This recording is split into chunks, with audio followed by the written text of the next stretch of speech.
नमस्कार साथियों, मैं जितेंद्र तिवारी आप सबको नमस्कार करते हैं और आप सब तो मेरे से परिचित ही हैं। साथियों, आज का जो विषय है हमारा तो बहुत बढ़िया नहीं है, पर अगर आप लोग चाहोगे तो बहुत बढ़िया बन जाएगा। विषय हमारा बहुत बड़ा है और आज आप लोगों को अगर साथ नहीं दिए, आपको मैं मतलब कोई एक वर्ग से नहीं कह रहा हूँ, मैं उन सभी वर्ग से कह रहा हूँ जो इंसानियत को मानते हैं, जो मानवाधिकार को मानते हैं, जो तो साथियों माफ़ करिएगा, कुछ तकनीकी प्रॉब्लम की वजह से थोड़ा सा रुक जाना पड़ा। आज हम किसी चैनल में डिबेट देख रहे थे, किसी का नाम नहीं लूँगा, वहाँ पे सभी समुदाय के लोग जुड़े हुए थे।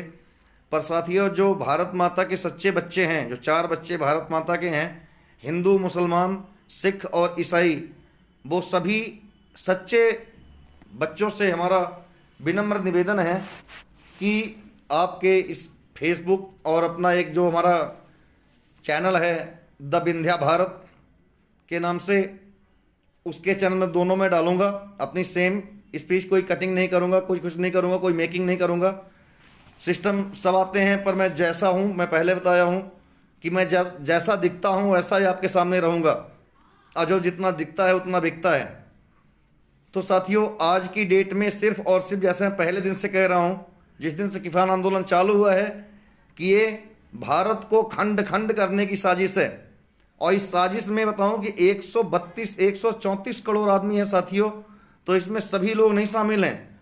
कुछ चंद मुट्ठी भर ऐसे बेईमान शामिल हैं जो ना हिंदू के हैं ना ही मुसलमान के हैं, वो दुश्मन हैं, सिर्फ इंसान के हैं और इंसानियत के हैं।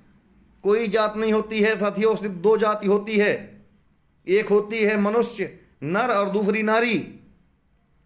फिर यूं नहीं बताऊं आपको कि 3 तरह से सभी वर्ग के लोग, हिंदू, मुसलमान, सिख, ईसाई, चारों जो भाई हैं, ये हुई अंगूठा। जैसे भारत माता बगैर अंगूठा के कोई काम नहीं करेंगे, तो ये अंगूठा ऊपर जाता है तो मुट्ठी बत्ती है, ये हमारी भारत माता है, जहाँ हम चारों भाई अपने माँ के साथ में रहेंगे। तो साथियों, मैं बताऊं कि जब अपने बच्चे की हम शादी ब्याह की जब कुंडली विचरवाते हैं, तो किसी भी हिंदू, मुस्लिम, सिख, ईसाई, चारों भाई से अपने अपने धर्माधिकारी से जाके पूछो कि 3 ही जाति जहाँ तक होती हैं। एक होती है मनुष्य जाति, एक होती है राक्षस जाति और एक होती है देवता जाति। तो आप बिल्कुल मानिए कि वो जो 134 करोड़ में ज़्यादा से ज़्यादा 1.5 करोड़ ऐसे आदमी हैं साथियों, जो किसी जाति के नहीं हैं, खास तौर से मानव और देवता किसी भी वर्ग के नहीं हैं, ना राम के हैं, ना रहीम के हैं, ना गुरुद्वारे के हैं, ना गिरजाघर के हैं, कहीं के नहीं हैं। ये सिर्फ राक्षस योनि के हैं। और राक्षसों का संहार अकेले प्रभु श्री राम ठाकुर वंश में पैदा होके, भगवान श्री कृष्ण यादव वंश में पैदा होके नहीं किए हैं, मुसलमान वंश में पैदा हुए हैं। बड़े अच्छे अच्छे देवी देवता और वही भगवान, वही आदिशक्ति हमारी कौन सी हैं? आदिशक्ति से, हमारे माता आदिशक्ति से 3 बच्चे पैदा हुए, ब्रह्मा, विष्णु और महेश भोलेनाथ। तो वही ब्रह्मा जिसकी वो अल्लाह की बात करते हैं, वही अल्लाह ब्रह्मा ही है। जिसको हम अल्लाह कहते हैं वही ब्रह्मा है। जिसको आप राम कहते हैं वो प्रभु श्री राम हिंदू धर्म वाले मानते हैं, और रहीम उन्हीं का नाम है जिसको इस्लाम धर्म वाले मानते हैं। गुरफंत साहिब बाबा उन्हीं का नाम है जिसको हमारे ईसाई बंधु मानते हैं। क्रिश्चियन यीशु मसीह वही हैं। फिर मौत में जिसको हम हिंदू समुदाय वाले मानते हैं, मैं हिंदू जात की बात करता हूं तो कहते हैं कालों काल महाकाल भोलेनाथ हैं। तो आप भी बताइए, आप किसको मानते हो? वो सब भोलेनाथ के अवतार हैं साथियों। तो इन नेताओं के, इन गद्दार नेताओं के प्लीज बहकावे मत आइए। आप सब समझिए कि ये सिर्फ आपको नहीं, ये पूरे भारत माता के जितने सच्चे लोग हैं उनको तोड़ने की कोशिश कर रहे हैं, और उन्हीं के कंधों में बंदूक चलाने की कोशिश कर रहे हैं। इनको कुछ नहीं होगा। इनको तो Z+ की सुरक्षा प्राप्त है, किसी कुछ की सुरक्षा प्राप्त है, किसी कुछ की सुरक्षा प्राप्त है। ये सिर्फ बहकावे में आ रहे हैं। वो हिंदू में भी हैं, मुसलमान में भी हैं, सिख में भी हैं, ईसाई में भी हैं। सबको मिला लो, ज़्यादा मात्रा में नहीं है। सबसे ज़्यादा हिंदू जाति है भारत में, तो मैं कहता हूं कि सबसे ज़्यादा हिंदू वर्ग के हैं, लगभग 75 लाख। और 75 लाख में फिर मुसलमान ज़्यादा है तो मुसलमान जाति के हैं। फिर इसके बाद उससे जब कम सिख हैं, तुम्हारे सिख भाइयों में उतने गद्दार हैं, और ईसाई भाइयों में हमारे उतने गद्दार हैं। एक चीज़ मैं ज़रूर मानता हूँ, इस्लामिक जो प्रवक्ता थे उनने जो बोली थी कि बच्चे पैदा करने में और अपने खाने पीने की ताकत में, बिल्कुल सही है। पुरुषार्थ, पुरुषार्थ का मतलब है कि आप उतने बच्चे पैदा कर सकते हो, मैं भी कहता हूँ। और मैं एक चीज़ और कहता हूँ कि हमारे दो से कितना बड़ा नुकसान हुआ है किन किन देशों में, और आगे 50 साल के अंदर में क्या होगा। आगे 50 साल के अंदर में हमारे दो के नारे से, जैसे चीन, जापान, अमेरिका, ये जो तृतीय विश्व युद्ध का खेल खेल रहे हैं, ये क्यों खेल रहे हैं? क्योंकि ऑलरेडी उनके यहाँ की आधी जनसंख्या, 50% जनसंख्या तो बुढ़ापे के कारण मर जाएगी। वो हम तो हमारे दो का मतलब नहीं, हम तो हमारे एक का मतलब चले थे। तो हाँ, बुढ़े ज़्यादा हो गए हैं, जवान कम हैं। और अपने देश में जवान है ना, अपने देश में बहुत सारे जवान ऐसे हैं, हर वर्ग में हैं, हर जाति में हैं, हर लिंग में हैं, भेद कोई नहीं है उनका। फिर एक भेद है कि भारत माता के सच्चे सबूत हैं, पर कुछ चंद गद्दार हैं जो उनको तोड़ रहे हैं और उनको तोड़ने की राजनीति कर रहे हैं, अपनी राजनीति की रोटी सेक रहे हैं। हिंदू नेता में बात करूं तो सबसे बड़ा फिलहाल में जो हिंदू नेता के जो गद्दार हैं, जो देश को एक नहीं होना देना चाहते हैं, तो मैं खुल के बात कर रहा हूं साथियों, मैं सिद्ध कर दूंगा। अरविंद केजरीवाल, बंगाल की ममता दीदी, और इटली से आई हुई सोनिया गांधी, गांधी परिवार, ये तीन ही सबसे बड़े गद्दार हैं। तो बाकी कांग्रेस से निकली हुई पार्टियां हैं, उनको सारा देश जान चुका है। और आम आदमी पार्टी अपने आप में बन के आई थी, और पूरी तरह से अन्ना हजारे के साथ गद्दारी करके मैं क्यों सिद्ध कर सकता हूं कि जिस रामलीला ग्राउंड में इनका अनशन चला था 15 दिन 20 दिन का, और अरविंद केजरीवाल ने जो बड़े बड़े ड्रामे किए थे, तो अगर मेरा चेहरा ढंग से देखे कि मैं वही सिक्योरिटी ऑफिसर हूं जिसकी प्राइवेट सिक्योरिटी लगी हुई थी, और मैं आपके 15 से 20 दिन का पूरा ड्रामा अपनी आंखों पे देखा हूं, जो हमारी मीडिया है, हमारी सोशल मीडिया अधूरा दिखाती है। साथियों, पूरा सच जानना हो तो आप मेरे साथ रहिए, और आप मेरा बहुत सपोर्ट किए हो। पिछले 34 दिन में आप लोगों के प्यार से, आप लोगों के सपोर्ट से, आप लोगों ने जितनी जो मेरी बात वायरल की है, जो मैसेज दिए हो, जो शेयर किए हो, उसकी वजह से आज देश हमारी बात सुन रहा है। इतने बड़े ये आंदोलन भी बताऊं कि जो आदमी हैं उनको जबरदस्ती रोका जा रहा है। कभी कोई ऑफर देके, कभी चंद पैसे देके किसी नाचने गाने वाले बुला लेते हैं, कभी कोई मशीन लगा देते हैं, कभी मेला बाजार लगा देते हैं। वो तो बाजार मेला समझ रखे हैं। उनको तो ये लगता है कि मैं अगर एक साल में घर के अंदर कैद होकर रह लिया तो 4 महीने और सही, 1 महीने और सही इंजॉय कर रहे हैं। लोग शिमला मनाली ना जाके रोड बैठे हुए हैं और एक ड्रामा कर रहे हैं। कितने आदमियों को बीमारी की वजह से मरे हैं, उनको कहने किसान आंदोलन मरे हैं। वैसे कितने किसान मरते हैं देश के अंदर में, उनसे पूछे तो सही। उनने 50 किसानों की बात करते हैं जो उनकी गलती की वजह मरे हैं। हमारे जो देश की टॉप सीक्रेट सर्विलांस हैं, जो हमारे अच्छे CBI अफसर हैं, जो हमारे अच्छे योग्य IPS IAS हैं, वो सब अपनी एक टीम लगा दें। जो हमारी रॉ की टीम है, हमारी प्राइवेट एजेंसियां हैं, सब में अच्छे इंटेलिजेंट हैं, वो इंटेलिजेंट की एक टीम बनाई जाए, सरकार ऐसा कर दे तो सब कुछ सही हो जाए। और साथियों, आपको एक मैं खुशखबरी दे दूं कि आपके जो प्रदेश के मुखिया हैं, मामा, जिनको हम मामा के नाम जानते हैं, हम भी उनको मामा ही कहते हैं, मामा शिवराज कहते हैं। तो मामा ने एक बहुत अच्छी घोषणा की है यहाँ की बिजली कंपनियों को लेके। तो साथियों, मैं छोटी सी कहानी बताऊं। बहुत सारे लड़के हमारे जानते पहचानते हैं, सिक्योरिटी गार्ड की हम नौकरी करते थे, तो जो परसों घोषणा किए हैं कि बिजली कंपनियां अपनी चोरी को रोकने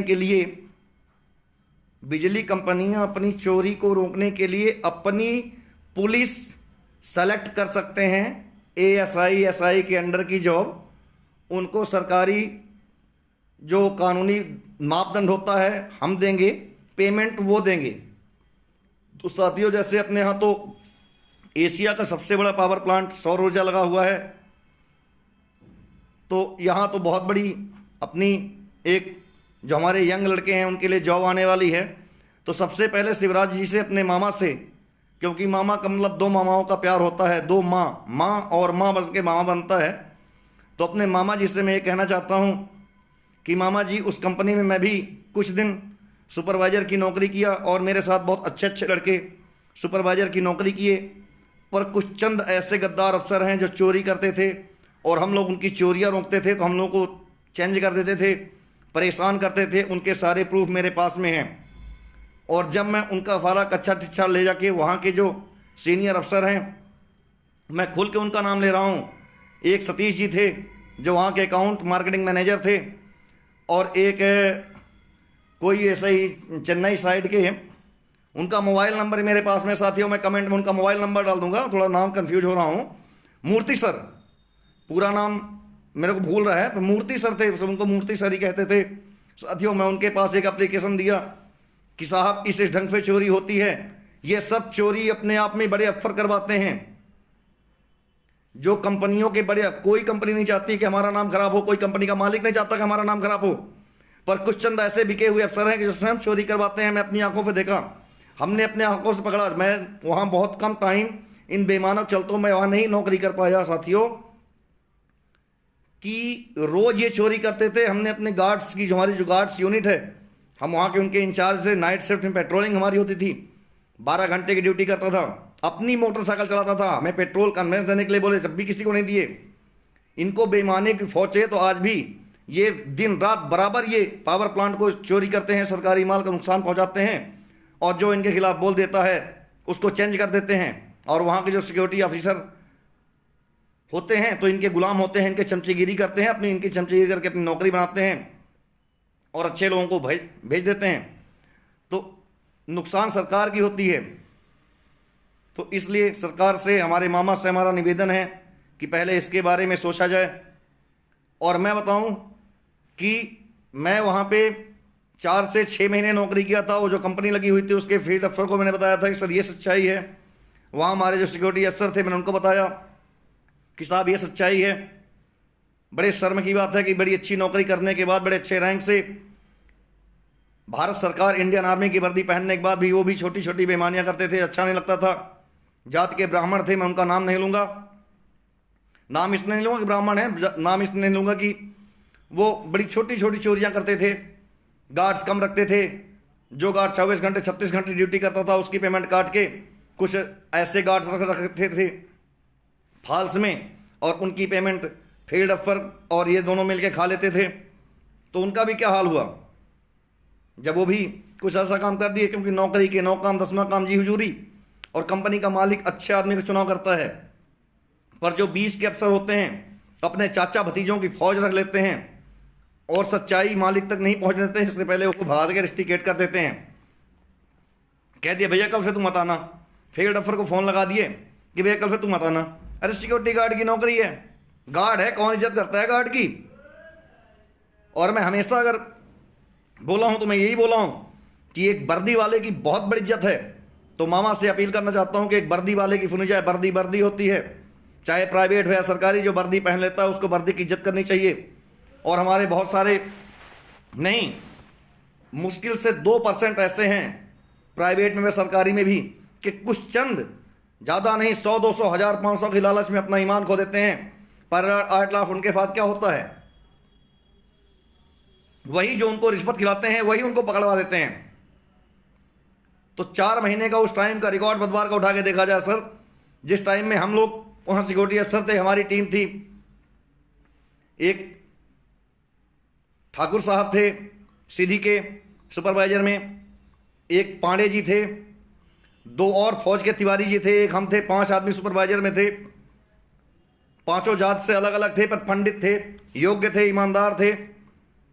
और पांचों की शिफ्ट में जब उनकी नाइट शिफ्ट होती थी, टाइट होते थे, चोरी नहीं हो पाती थी। पर कहाँ कहाँ तक एक सुपरवाइजर जाएगा, कहाँ कहाँ तक एक गार्ड जाएगा। ना गार्ड के पास टार्च होती थी, ना उसको रहने बैठने के लिए कोई साधन होता था। बारिश होती है तो भीग रहा है, ठंड लग रही है तो ठंडी मर रहा है। बाकी लोग ऐश कर रहे हैं, वही लोग चोरी कर रहे हैं।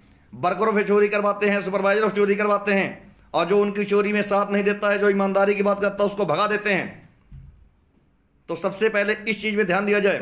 बदबार पावर प्लांट में है, मेरे पास सबके एग्जाम्पल हैं, सबके मैंने रिकॉर्ड दे रखे हैं। मैं ऐसे ईमानदार बंदों की फौज खड़ी कर सकता हूं, जिनको सिर्फ अपनी ईमानदारी के चलते, क्योंकि ईमानदार बहुत ज़्यादा हैं, बेईमान बहुत कम है, पर परेशान करते हैं, उनकी दिल की भावनाओं से खेलते हैं। कभी हिंदू मुसलमान के नाम पे खेलते हैं, कभी सिख ईसाई के नाम पे खेलते हैं। बस ताश का पत्ता बना लिए हैं, कोई काम तो है नहीं। तो साथियों, आप सब इस चीज़ को ज़्यादा से ज़्यादा मात्रा में शेयर करो। इस वीडियो को हमारे एक भाई हैं यहाँ पे सुन रहे हैं और मेरा वीडियो बना रहे हैं, आप देख सकते हैं। तो फिर मैं इस वीडियो को अपने द विंध्या भारत चैनल में डालूंगा। द विंध्या भारत चैनल का हमारा लोगो है, हिंदुस्तान के निचले हिस्से में पूरा हिंदुस्तान का झंडा, अशोक चक्र भी है। उसको आप सब्सक्राइब कीजिए, हमें आशीर्वाद दीजिए। हम आपके सामने जैसे हैं उसी मात्रा में आते रहेंगे। कोई मेकअप, कोई टिप टॉप नहीं करेंगे, क्योंकि मर्द काम श्रृंगार है नहीं, मर्द का काम श्रृंगार है। 16 श्रृंगार औरतों के लिए बनाया गया है साथियों। और मैं जिस पोजिशन में रहूँगा, भी डॉक्टर बोला है भाई कपड़े उपड़े मत पहनो, प्लास्टर लगा हुआ है, आप देख सकते हैं। तो इसलिए, और आप सब जानते हैं कि मैं मार्केटिंग एडवाइज़र भी हूँ, मार्केटिंग भी करता हूँ। तो मैं जिस पोजीशन में होता हूँ, जब भी लगता है कि ये देश के भारत माता के खिलाफ हो रहा है, भारतीय विचारधारा के खिलाफ हो रहा है, जब भी सोचता हूँ कि ना बोलूँ, पर क्या करूँ साथियों, कवि भी हूँ, शायर भी हूँ, लेखक भी हूँ, मार्केटिंग भी करता हूँ, सोशल वर्किंग भी जितने पैसे हैं उतने में वो भी कर लेता हूँ। कोई गरीब मिल जाता है उसको पैसे नहीं देता हूँ, पर उसको खाना जरूर खिला देता हूँ। और सोचता हूँ कि हे प्रभु, इतना पैसे तो देना कि किसी एक गरीब को मैं खाना तो खिला सकूं, प्यार से खिलाऊं, चाहे उसको 2 रोटी ही क्यों ना खिलाऊं, चाहे 2 समोसे ही क्यों ना खिलाऊं, चाहे 1 चाय ही क्यों ना पिलाऊं। और इससे ज़्यादा कुछ नहीं चाहता हूं, बस आप लोगों का प्यार और आशीर्वाद चाहता हूं। आप सब अपना प्यार और आशीर्वाद बनाए रखें। आज नए साल का पहला सोमवार है। भोलेनाथ, ईश्वर, अल्लाह, गुरु बाबा, संत साहब, यीशु मसीह सबसे कामना करेंगे और आशीर्वाद चाहते हैं कि हम सब एक रहें। जय भारत माता की, जय भारत, अखंड भारत।